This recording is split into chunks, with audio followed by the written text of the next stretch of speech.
In a universe where every star might hide entire worlds, Earth starts to feel a little less alone. For a long time, the idea of life beyond our planet was pure fiction. But what if it's not?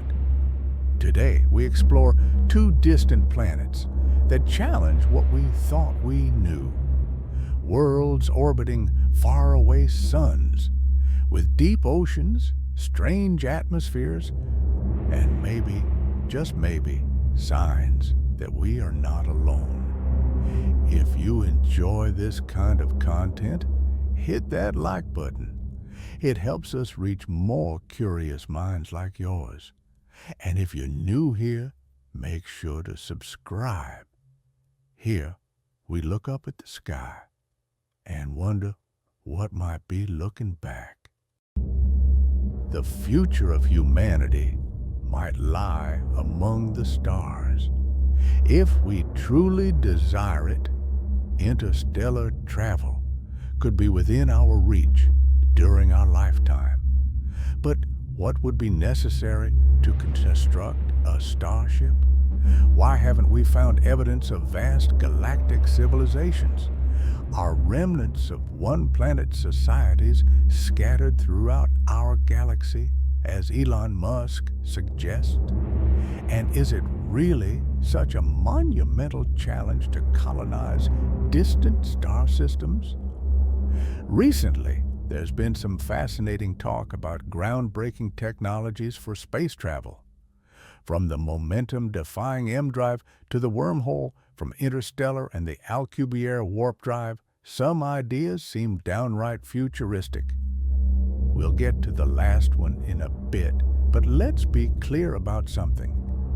Humanity's first venture into the stars shouldn't, and doesn't have to, rely on far-off, fantastical technologies.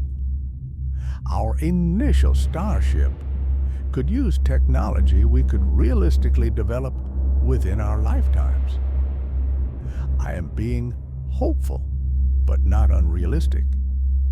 Building a starship will require immense political collaboration, substantial funding, and intense focus. The sheer scale of the project means we'll have to assemble the starship in space. So, let's imagine humanity's future is at stake, and we've just discovered an Earth-like planet in the Alpha Centauri system, only 4.4 light-years away. We have to get there before the approaching K1 asteroid and the potential collapse of Earth. To succeed, we need to focus on one design, our best shot. How should we approach this? The critical challenge is striking the right balance between the speed of the starship and the time it would take to develop the necessary technology. There's no point in launching a slow ship in 20 years if a faster ship built in 50 years would catch up and surpass it. This balance is factored into something known as the weight calculation, and it's crucial we get it right. First up, traditional rocket fuel. While this is not a viable option, let's examine it.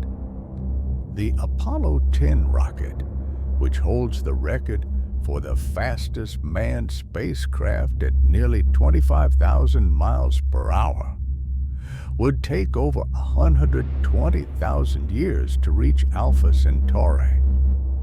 Clearly not feasible. The problem lies in the limitations of propulsion and momentum. If we want to reach Alpha Centauri in a human lifetime, we need to travel at 10% of the speed of light. Using liquid rocket fuel to achieve that speed would require a fuel tank larger than the observable universe, a highly inefficient approach. So, What if we could propel less mass at much higher speeds? Enter fusion.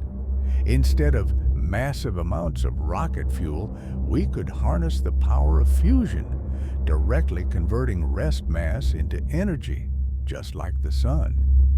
This could lead to incredibly high energy density, potentially allowing us to achieve much higher speeds. Another fascinating option considered in the past was the use of nuclear explosions to propel a spacecraft.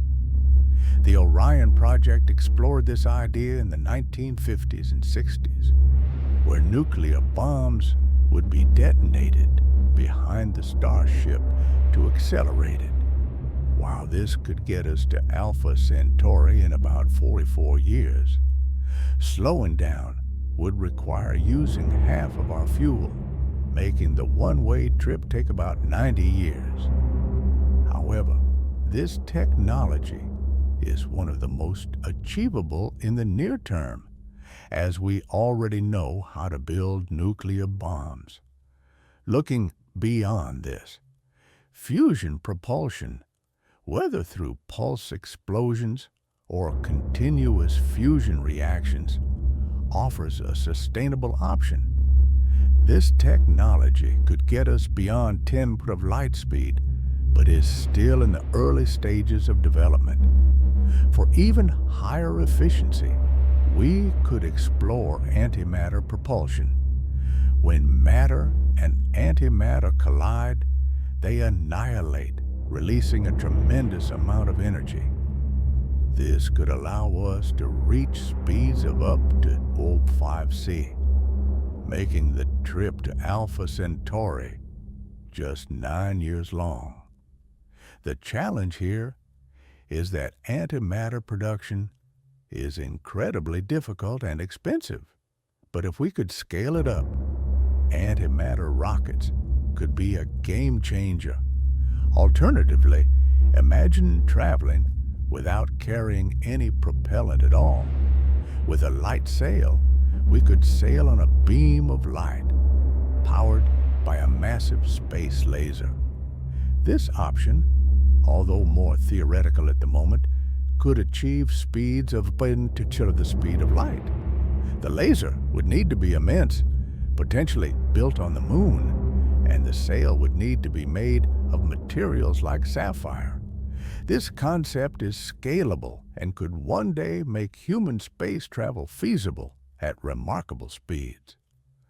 Finally, there's the mind-boggling idea of the black hole drive.